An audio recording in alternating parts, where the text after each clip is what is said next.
do yourself a favor and build a double wall.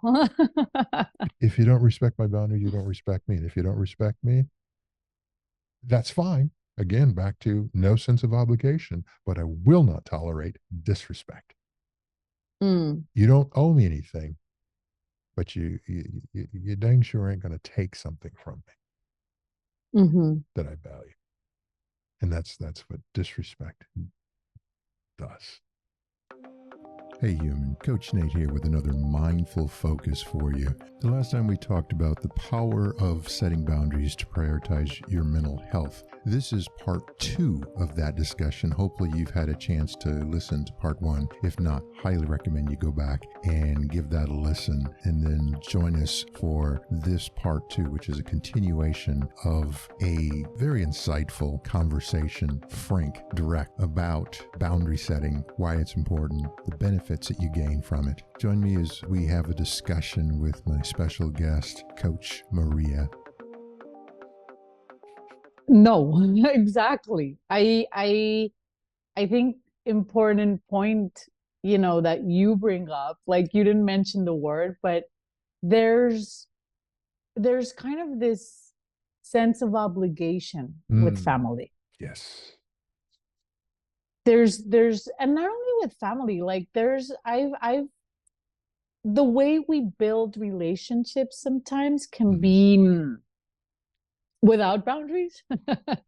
And so there's this kind of sense of obligation Mhm. and entitlement and like, Mhm. well, obviously this is what's supposed to be done, right? Right, And it's right. like, well, I mean, and at this point in my life, or with all due respect, there's nothing obvious about anything.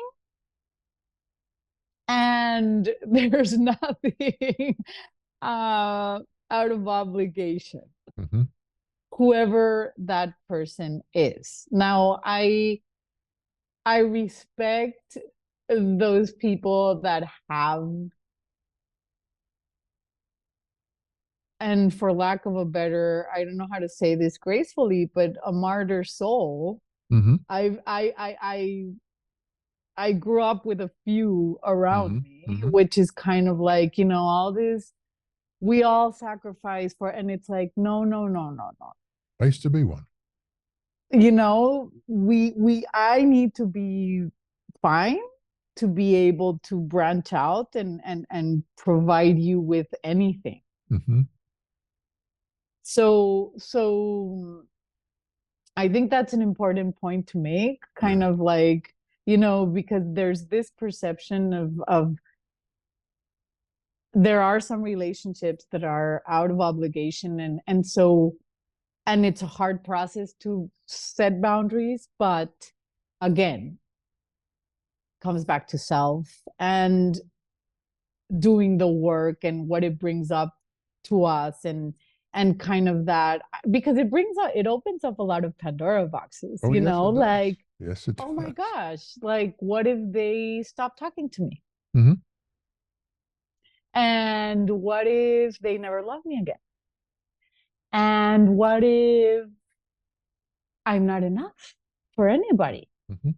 But this is all like, again, this needs for you to sit with your board. This has nothing to do with the other people. These are things that are signaling you to do a certain type of work. Hmm. They have nothing to do with the other people. The other people, and this is kind of, getting into philosophy about life and whatever, but the other people are just kind of those things that spark these things for you to heal. Hmm. I mean, if you believe in karmic existence and what this is kind of, it lights that up so I can heal this in this lifetime and then Right. not go into next lifetime and do this story again. Yeah. So I always say, I mean, and this has become a joke at this point with my family. We're Mexican, and we're boundaries are hard to, Mhm. enforce. So for me, I'm the oddball and the kind of like she's doing it again, you know, and it's like, yeah, forever I will do it. But it's funny how, yeah, guys, like we need to resolve this in this moment so we don't repeat this in the other lifetime. You're the And I'm not going to generational. come back and have this conversation in another lifetime. So let's have it right now. And it's You're like, oh my you're the gosh. generational curse breaker. Yes. Yes. But you know what I'm talking, you Yeah, know, totally, it's kind of totally. that the other people are there, are characters to spark these things in us so we can resolve them in ourselves. Hmm. And that's a whole other podcast. Yeah. But I'm If sorry, I get into these no, tangents. that's fine. It's all so there's just so much to it, and it's also intricate so what you basically one point of that piece is the worry about they're not going to love me anymore. That goes back to if me setting my boundary, Mhm. if you setting your boundary that is for your mental health and your peace and your well-being causes the relationship with someone else to end, was there ever a relationship? Did Ooh. did they really value you for who you are? Because if you value another human being, what you want most for them is what they want for themselves. That you want them to have their peace and well-being. That's not a negative.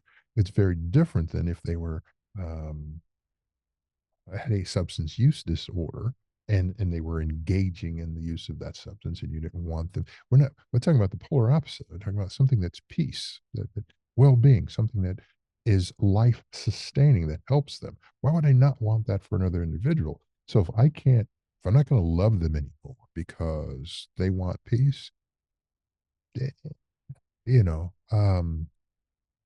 that that tells you the value, the truth of that relationship. Yeah, which is also so hard to accept for a lot of people. Absolutely, yes. Because again, this brings it down to what it is. The truth. And some of us can't handle the truth. Much more comfortable here in the land of denial. Yeah. Oh, in La La Land. Yeah. Yeah. Yeah. There was another part to that. Oh, thank you. There was a question. Does is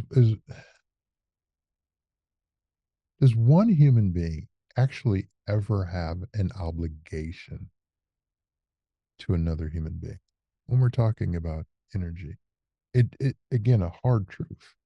There may be traditions, expectations, but obligation is a strong word. And what you spoke to, when we get to the place where we realize the truth, no one owes me anything.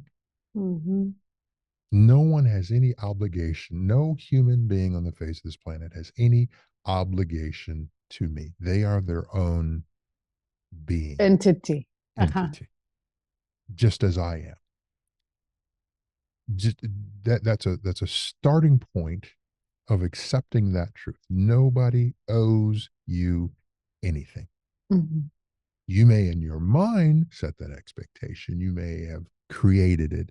And there was a graphic, a picture, image I saw the other day that Mhm. was we with our expectations build these prisons that we put ourselves in, and each expectation is a bar.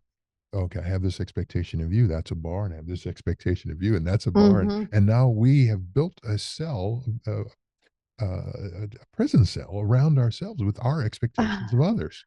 A beautiful golden cage. Right. And so the freeing part, and here's where the rubber hits the road and where that becomes easier to embrace, is that's a two-way street. Mhm. No one, I it, it, it I in turn am not obligated to anybody else either. No one owes me anything, and I don't owe anybody else anything. And that Yes. helps me then to set my boundaries. Two-way street. You don't owe me respect, and I don't owe you respect. I may choose to give it. I may choose to provide it. I may choose to act, behave in a certain way that happens to align with your expectation, but I don't owe you that, just like you don't owe me anything. So now I am free to move about the, there used to be the travel thing. You're free to move around the country. Now I'm free to live my Mm-hmm. life, free of having any expectations from others and free of the bondage of them having expectations of me, that I'm going to give my energy Mm. freely to the point of depletion without charge, and not even a thank you. And it's a perspective shift, Mm-hmm. but just what helps us with the boundary setting is knowing that when we dispel this myth of obligation. Mm-hmm. And I think, this raises awareness for us to be able to also notice where we've established alliances with things and people. Mm. Because again, going into the deep karmic stuff, kind of those contracts we've established with people and things, and just unspoken threads we've created with Mm. certain things, Mm-hmm. Mm-hmm. and the stories we tell ourselves about anything and everything. And so, hard truth, but yes, I don't know you, you don't owe me. And the freedom of what boundaries do is it allows us to have those alliances consciously. Right. If I want to give you my time, I Mm-hmm. can give you my time. Right. If I want to answer your text, I'll answer your text. If Right. I want to, but then it's kind of like I don't have to do it, and so I do it with joy. Intentional. It's that it's that intentional living, Yes. and part of cultivating boundaries, a part of cultivating that intentional living, that curating your experience, that Mm-hmm. being able to establish the pathways for a peaceful existence. Mm-hmm. In as much as we can, because I mean, let's be realistic. Shit happens, and life is crazy, Mm-hmm. and there's a lot of things that we cannot control. Right. But then there are other things, again, with time, with money, with emotions, with mentally, that we can set up that can help us navigate the other stuff that we don't control. Totally. If it's not a matter of life, that text isn't a matter of life and death and something I can do about it. And it probably wouldn't be a text at that point. It would be a phone call. Yeah. Um, then I could be resentful for feeling obligated to respond because you have an expectation that I owe you that response when I really don't feel like it. I may be in a no device time period of self care where do not disturb was one of the greatest iPhone features, and it pissed more people off. And what do you mean your phone's in do not disturb? Okay, just unpack that stick. My phone is If I'm set not disturbed, so mine, I mine. am not being disturbed. Where's you in that? Oh, you're on the other side of me not being disturbed. Yeah, that's good. That's kind of where I want you. Yeah. Well, who am I? Well, I have direct experience with that. I rarely, at this point, I genuinely almost have like block time in to answer my text and stuff. mm, Like yes. I um and when it comes to social media, I very limited, Mhm. and then years ago I gave up WhatsApp and Facebook and Yeah. all of that. And I remember, I mean, oh my God, it raised hell with people. Wow. What do you mean? Like, how are you going to function? And I'm like, oh, that you don't have to worry about that. Quite healthily, I'm thank you. perfectly functional. It was funny to me how they were, and that's why I made it a point to say in the beginning, like the people who mostly benefit from you not having boundaries are the people who are usually going to protest.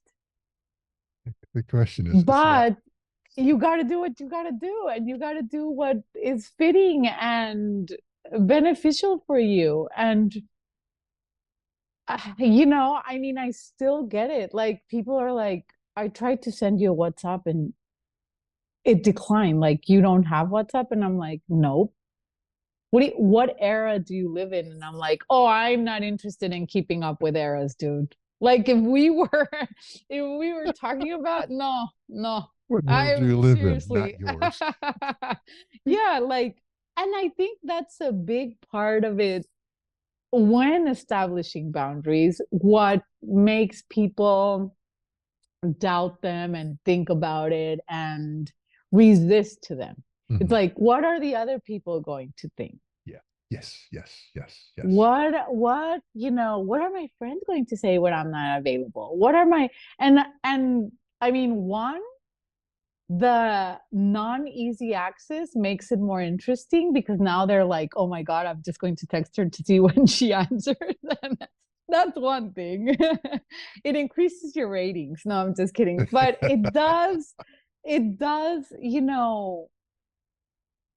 it's funny. It's a funny effect. And then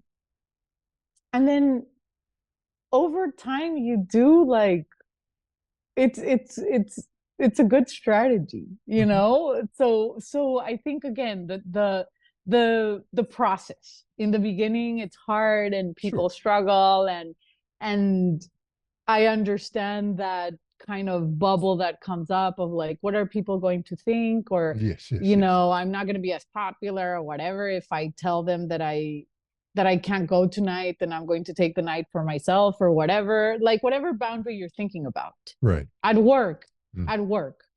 Perfectly. You're invited to 1,000 projects Mm-hmm. and you're kind of like, well, I don't have the bandwidth, but I'm going to do it. What good is this? We need to ask ourselves what the cost benefit. What are you spending energy you don't have, and Uh-huh. what are you getting in return? Mhm. And if it's net negative, why? Or maybe not even so negative, but it's like genuinely, I don't have the time. And I need to like, uh, I need to clean my house today, or I have other priorities. I have a life and I have a certain amount of energy. Mhm. I have all these things to do, and I need to make sure I get to all of them. Right. This is my way. So if you spend that energy that you don't have, or the energy that you've reserved, boundary, for Mm. other areas on that initiative, now you're going to need to go find that energy elsewhere to accomplish those other things, or they're not going to get done. And then if they don't get done, the mental impact of your thinking about, and then it could turn into, why did I do that? Why did I Uh-huh. spend that energy there? Why did I get a $12 cup of coffee when I shouldn't even have bought the $6 cup of coffee? Correct. Like, When you're right. I And mean, was the latte worth it? not after, it gets cold. And Exactly. it's so funny they ask the question, how are you going to function? They answered their own question. You are going to function, as opposed to the question should have been, how are you going to dysfunction? Because Mm, it mm, is dysfunctional to continually and repeatedly subject yourself to potential triggers, a meteor shower of triggers, social media, that could send your mind in places. They talk about the dopamine fixers, even studies now that talk about the negative impacts on kids who jump on social media too soon and spend too much time there. It was already a challenge when middle schoolers and even high schoolers were comparing themselves to others, but you had to show up to school to do that. Now you can do yeah. it 24/7 and Mm. only see the best parts. You don't see the slips ups or when somebody's got a booger in their nose, right? You only on the social media, you're only seeing the glam, and then you begin to the mind begins, oh, that's the norm, and that's that person's life, and then the comparison comes in, and I don't believe we've even begun to see the negative impacts of that, the influence of too much social media on the in the youth and what it has done to them psychologically on both fronts. For the narcissists or the people that are looking for attention, um, in that it's a source, Mm. and then it gives them a false sense of perception of who they are in elevation. In other words, prom kings get to continue on with that very small slice for an extended period of time, but Mm. it's a facade and it's unhealthy. And then those that are it's negative impacting their self-esteem and their self-confidence. Very unpopular message. How many Yeah. people just stop listening to the podcast just based off of that? Don't take away my dopamine. I got to scroll. And Well, yeah. I mean, you bring up a macro level concern because especially right now where so many people are concerned about being burnt out and not having time about anything. And like you propose, I mean, as a coach, I have conversations about this all the time and proposing, okay, possible changes you could make. And then it's like, well, I don't have time. Okay, well, how many hours do you spend on your cell phone? And it's like, oh, 5, but you don't understand. Like I have to. And it's like, do you have to? So it's kind of speaking of boundaries. I mean, one of the tiniest changes you could make towards improving your life would be maybe spending a little less time on your cell phone and a little more quality time with yourself or your loved ones or doing things that you actually have to do. right. Because if you are spending 20 hours on your cell phone and your bed's not made and your laundry's not done and you haven't showered and you haven't cleaned your bathroom and you haven't, then dude, we've got shit to do Yeah. other than being on our phone. Hmm. Healthy things, movement. Well, It, basic stuff. right. But just the act of going through those things you just mentioned, you're actually not physically moving. And when we physically move, what they call the protein that is released from our muscles, called I think they call it the hope molecule, literally sends a signal to the brain that helps lift the mood. You, folding laundry, think of Mm-hmm. those type, but sitting stagnant in a spot, scrolling, dopamine, but then when that goes away, it's just very unhealthy. Yeah. And there's so many, and then it's kind of what touching on the benefits of setting boundaries, Mm. the impact to reducing our level of stress, increasing our self-esteem and self-confidence, helping us to respect ourselves, which in turn helps us to and here's what I'll say: respect others, respect that that person is behaving in that manner, probably because of the internal struggle that they're going through, and is not a reflection on me, but more what they're challenged with. So now I'm not going to take it personally, Mm-hmm. right? So now I'm not going to go down that rabbit hole of beating myself up because that person is having a bad day, but it has nothing to do with me. Um, you talked about, investing in ourselves, taking time Mm-hmm. for ourselves, sometimes just sitting in peace and quiet, allowing ourselves to, though these are all energy rebuilding, restorative, rejuvenating. Sometimes doing nothing is doing something for ourselves to help us to Yes. recuperate from bad days, bad work days, bad, challenging, difficult, toxic interactions, conversations, things that we have to do. All of that helps to reduce our level of burnout, depletion, Mm-hmm. hitting the brick wall, and then improves our health overall, which in turn improves our relationship with ourselves, which in turn improves our relationships with others. So there's just a couple of two or three benefits. A couple. I have nothing to add to that. I think you said it best.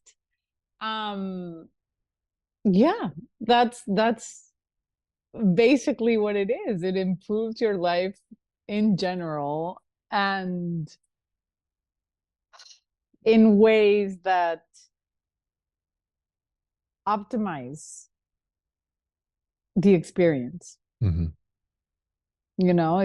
It takes you from that catching up survival mode to really a space where you can choose and pick and and then it taps into your self-efficacy. Once you see yourself doing that, then you're like, oh, cool. And then like you said, like people start watching that and they're like, damn, she's got it together. Okay.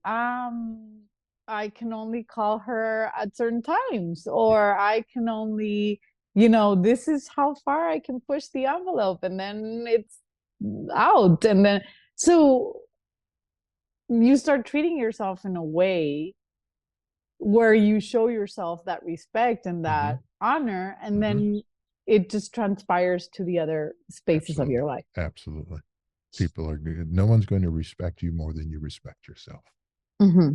And It's sometimes we have to modeling positive behavior. modeling boundaries. Mm-hmm.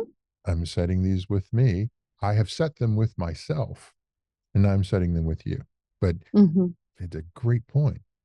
If we don't set those boundaries for ourselves and adhere to those, what expectation do we have that others will respect those boundaries if we're not respecting them? Correct. When you were talking, it made me think of, if we look at it, let me see if I get this right. If boundaries were like money,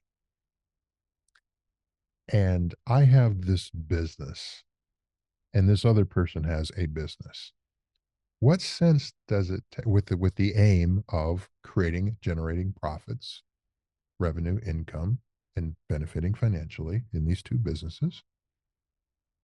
What sense would it make for me to take my money and invest it into their business instead of my own? And again, looking at both of those have the same ability to grow, to develop. Mm-hmm. They have the same perspectives, the same performance. They're they're virtually. It isn't like one is going to perform better than the other. They Mm-hmm. can perform equally. So would it make any sense for me to invest my money into their business versus investing into my own? Because they're going to get the benefit of. I have no ownership in that business, by the way. It's Mm-hmm. all theirs. There's nothing Yeah. contractually right. So boundaries are just that, taking those, and it's like putting money into investing into my own business, and I will then reap the benefits of that. Mm-hmm. Um, it just, when you said that, it popped into my head. Now that could be indigestion from what I had for breakfast, but it just seems like it made sense to. Boundaries are not our enemy.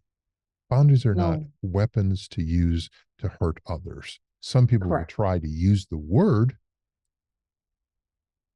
I was going to say it's been weaponized, and for some reason, that was my question to you, actually. I was going to say, when do you think, or why do you think it caught such bad fame? Because people were butthurt about not having unlimited access to a Mm, source of free of charge for their own edification, use, disposal. And so now I need to take this healthy behavior, which is what we see again and again and again and again, talking about mental health. Oh, it's taboo. Oh, that person's crazy. All of the negative when a person's trying to heal. Anyway, so let's talk about boundaries. So let me take this and I need to weapon it. I need to make it a negative thing because it mm. cut off my supply. Yeah. Oh, great point. Well, okay. I need to change the narrative. Narcissists are really good at that. I need Hmm. to control the narrative and I need to change it at all costs in anything and everything that I can use to turn, twist, contort, change, tell half truths, Hmm. paint, and to make sure that I am in control of the narrative. So, as a narcissist, I am not exposed for being the inept, shallow, in, um, insecure, Hmm. manipulative. There's a long list of things. It's maniacal, but that that I'm going to extreme, right? It's not just narcissists to do that, but it, that's the example. They'll take whatever that may be positive and weaponize it for their own gain and good. Again, we're talking about people who turn the word boundary into a negative. They suffered a loss. They suffered the loss of free access, free energy, Hmm. almost in an unending supply of others. They don't like it. Hmm. Then that they're those aren't your people. Yeah. Because anybody who cared about you would be championing, cheerleading, supporting. How can I help? Absolutely, I want to respect that. If that gives you peace of mind, if that's going to, all of those benefits, if that's going to help you to live a more fulfilling, peaceful, enjoyable life, I'm, because I care about you, I'm all for that boundary. Totally makes sense. You do what you need to do for you. Anything other than an enthusiastic response, question the relationship Hmm. and possibly create more distance and reinforce and build up the Do yourself boundary. a favor. Do yourself a favor and build a double wall. If you don't respect my boundary, you don't respect me. And if you don't respect me, that's fine. Again, back to no sense of obligation, but I will not tolerate disrespect. Mm. You don't owe me anything, but you dang sure ain't going to take something from me Hmm. that I value. And that's what disrespect does. That's probably 3 podcasts. But As usual. uh so have we I think we've covered a lot of ground. Oh, we definitely have. I Okay. mean, I think it's the gist of it is obviously they're good for us. They've caught a bad name, but again, I think it's bringing it back to self, you know, knowing what you need, assessing your energy levels, and going from there. It's always a personal work, and then how and then you branch out from there. Um, even when it comes to establishing a dynamic with somebody else, whatever it brings up, has nothing to do, like whatever it brings up internally for you has nothing to do with the other person. It's more about you kind of figuring that out and what it means to you and to your own growth and to your own process. And so embracing that, embracing sort of that framework. Mm-hmm. because because if you don't, then you're going to start questioning and doubting yourself, and back to a cycle and a loop, and depending on the external source of how others evaluate you, which should be unimportant. Should be. So when a client Should asks be you, unimportant. when a client asks you, when you said knowing what you need, how do I figure that out? What do you tell them? um for me, I mean, I always, and this is, I sound like a broken record. You you have to sit and write and journal and ask yourself these questions, and truly, what do I need? I need to have my 3 meals a day. I need to work out daily. I need to use the restroom daily. I need to shower daily. Like, these are my basics, you have to know your basics. Mm-hmm. And I think a rule of thumb is, don't base your basics on other people. Mm. Like, I know you have children and you have your partner or your husband or, your wife or whatever, and you have work. And again, we have multiple aspects of our life. Mm-hmm. So what do I need? Most of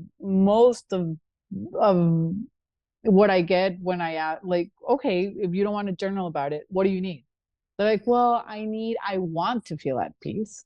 Okay, if you want to feel at peace, which is, I mean, I think it's a very human thing to want and a high aspiration to have. What are some things that we need to put in place for you to be at peace? Yes. And I think we go back again to, and we've discussed this before, acceptance, honesty, willing to go through the process of change, which brings discomfort. Um,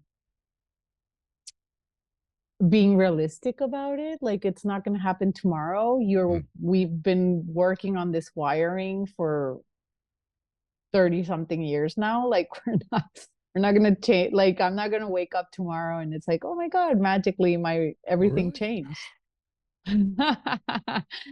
um yeah, I would say that's the process. It's a lot of thinking, it's a lot of honest work, it's a lot of reflection. um it's a lot of leaving things that don't work for you. If you're gonna have to sit for an hour and reflect about this, that means you're not gonna be an hour on social media, or you're not gonna be. So the next question is, how much do you really want this? Mm-hmm. How much does it mean to you? Huh? Yeah. How much does it mean to you? Correct. Yeah. I was in, it was, you answered as I expected you to, just which it brings it back full circle how it started. It's spending less time doing those things that don't serve you. Death scrolling, doom scrolling, they call it. And sitting with yourself, Mhm. reflecting and being honest. That was one of the first things you said. Be honest with yourself. It's going to be uncomfortable. But that's how you then learn what you want, what you need, and how then to set your boundaries. Mhm. Very simple, very difficult in terms of the level and degree of uncomfortableness. But the dividends, what it pays, what you get in return for that, it can, and in the residual, because once we Hmm. know what we need and are able to set those boundaries, then the benefits become exponential in terms of what we are now preventing from occurring, that we no longer have to subject ourselves to drain. It's like you almost have the same amount of income, but now it goes so much further. Exactly. Exactly. You, yeah, that's exactly what it is. You have the same energy, but then now it's like, oh my gosh, that's what boundaries do. It's like they expand what you can do with it. So why would we not? Is that important to you? And it's a choice, and it's a choice that we can make if it's important Yes. enough. And wow, so much to say about that. But anyway, any any The parting? the deep choices, like again, it's kind of you it's a reflective process, which can be very simple and you can list it out, but then it involves so much depth and so much of facing your fears of not being loved by others and not fitting in when you draw boundaries with your friends and not missing out on the posts when you do it on social media and um well not being seen by your leaders if you don't participate in the 40 projects that you're being brought into. um I don't know, like people, like, like not being relevant in whatever Mm, world you think you are relevant. And this whole perception. thing that we think like, oh my God, we're so vital and important in other people's lives. And it's like, well, let me tell you something. It's very interesting. That's a very interesting mindset. And I'd say, we have to approach it precisely from a mindset shift of the long-term effects that a lot of people no longer think about. It's Mhm, kind of that mhm. immediate satisfaction versus the long-term Yes, vision. And so it comes down to choice. the long-term benefits for us versus the very short-lived, tiny shelf life of those perceptions that we live for and live up to.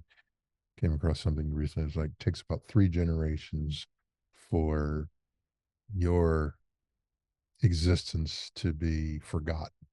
Oh yeah, I think I saw that somewhere.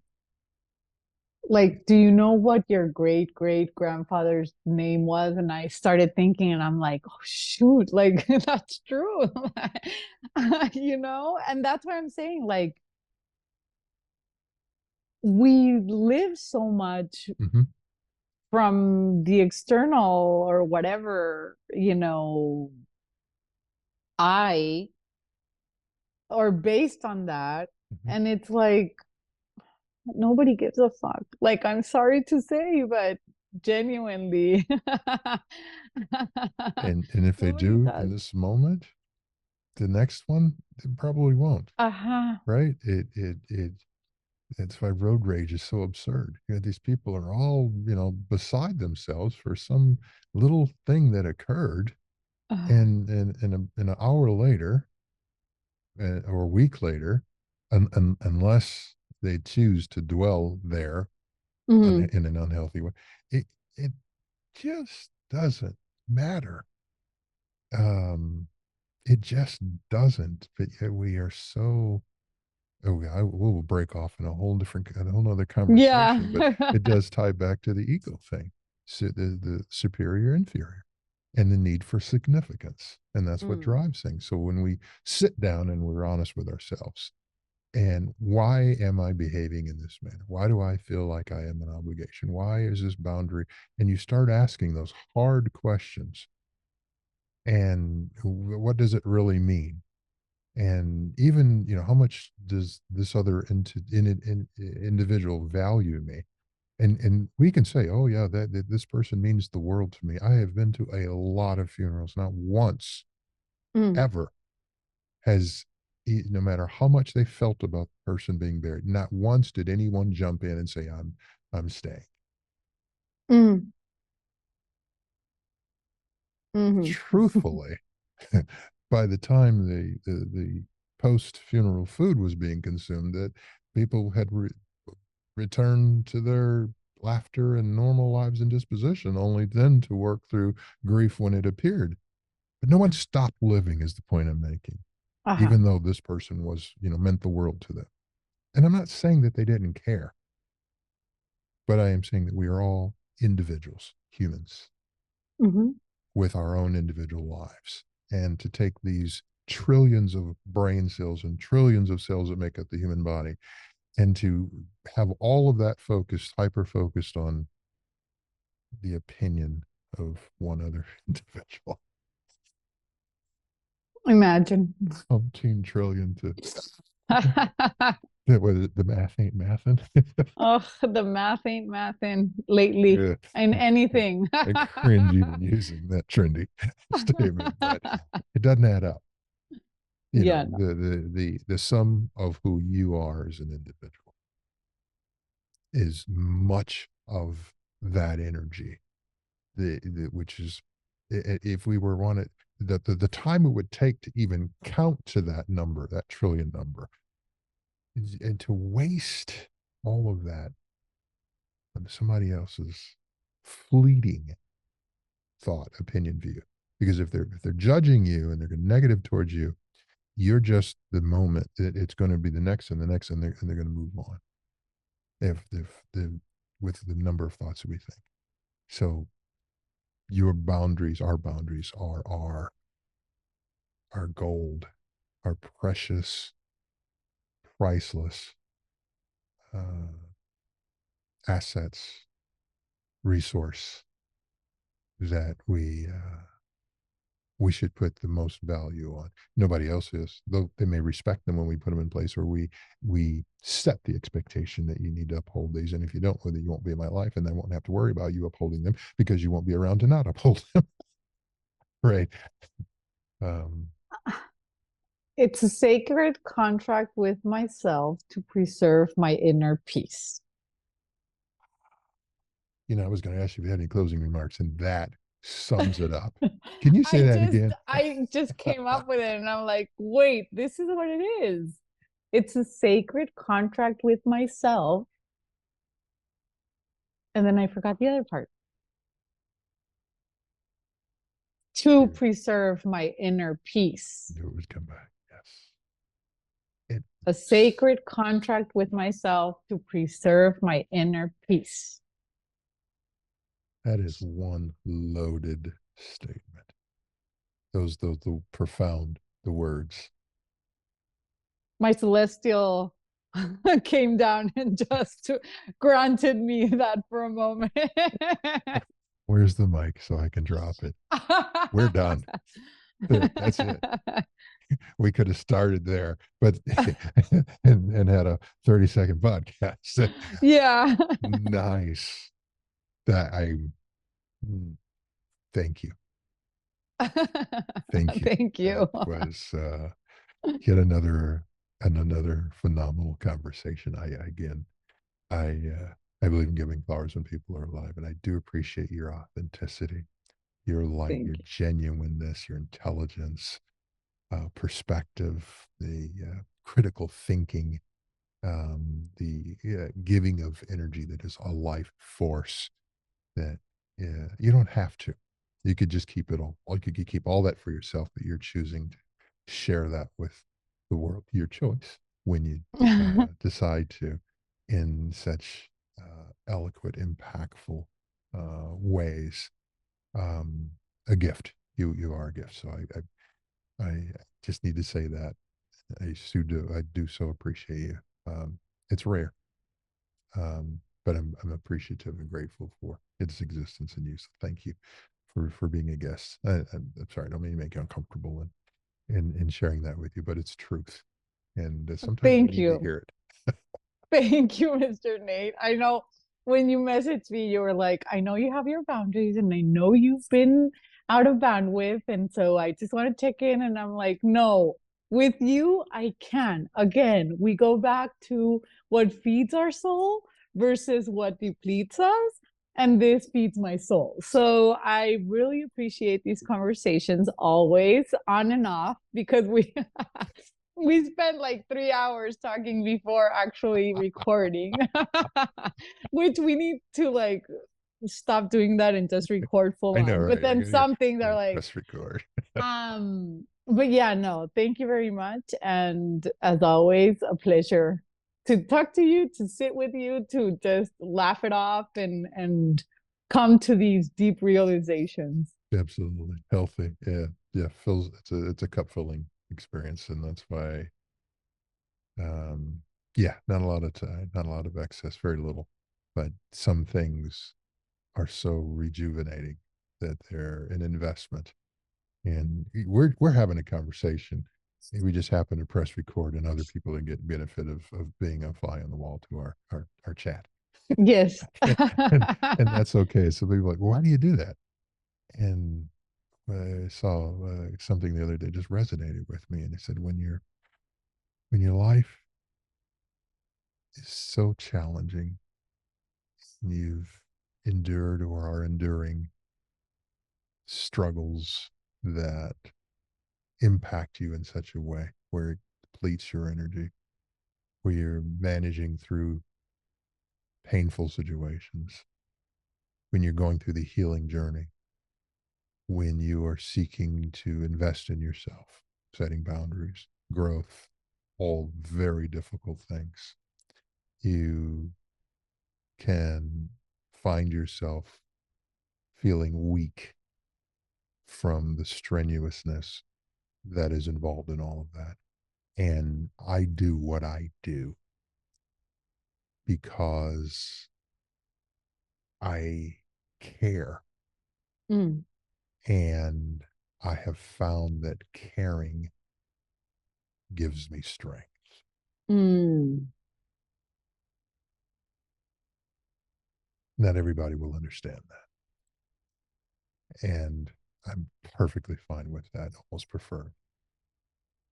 The one I want to understand that is the one who needs to hear Mm. it. Okay. So thank you.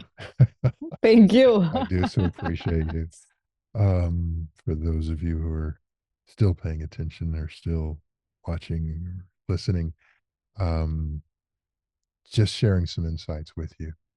Feel free to toss them or try them. Both of those can be correct answers, but only you can make that determination for yourself. If you have enjoyed this content and it resonated with you, please do give a like, subscribe, hit the notification bell so you're made aware when additional content like this when I post it. And feel free to share this with somebody who you feel might benefit from it. But most importantly, as you've heard me say, remember to let go, live now, and win.